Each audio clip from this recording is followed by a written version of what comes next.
એ division police station વિસ્તારમાં એક ચાની કીટલી ધરાવતા ભરવાડ લાખાભાઈ ભરવાડ નાઓને અગાઉ એક આરોપી જે ગુનાહિત ઇતિહાસ ધરાવે છે મુનાપુર તે મુન્નો અકબરભાઈ ઉમરેટિયા નાઓ અવારનવાર આ લાખાભાઈ ભરવાડને મળતા હોય અને તેને વિશ્વાસમાં લઈ છેતરપિંડી કરેલ, જેમાં ભરવાડને ફરિયાદીને જણાવેલ કે સસ્તું સોનું મળે તે બાબતે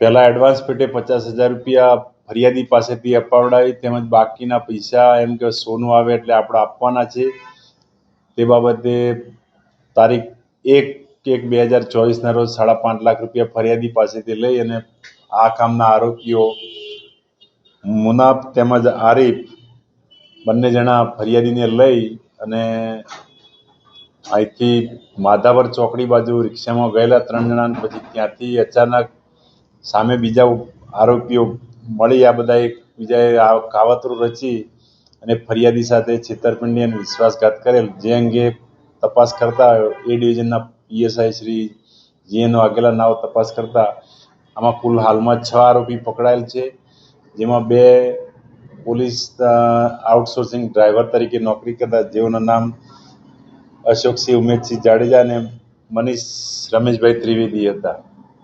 સર, આ બંને જે આઉટસોર્સિંગના ડ્રાઈવર હતા તેમની ભૂમિકા શું હતી?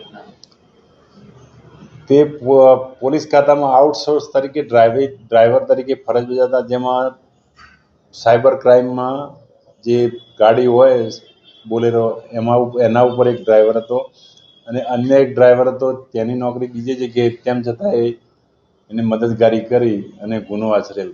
બંને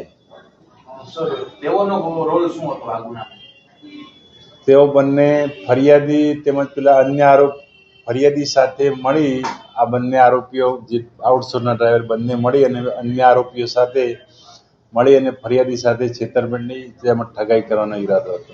સર, આ બંને ડ્રાઈવરોને કેટલા રૂપિયા મળેલા હતા?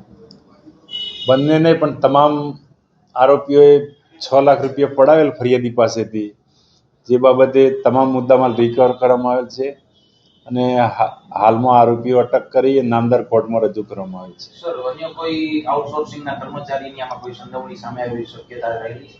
ના, હાલમાં તો તપાસ ચાલુ છે. અન્ય કોઈ આઉટસોર્સના ડ્રાઈવરની કોઈ હાલ સંડોવણી સામે તપાસ ચાલુ છે.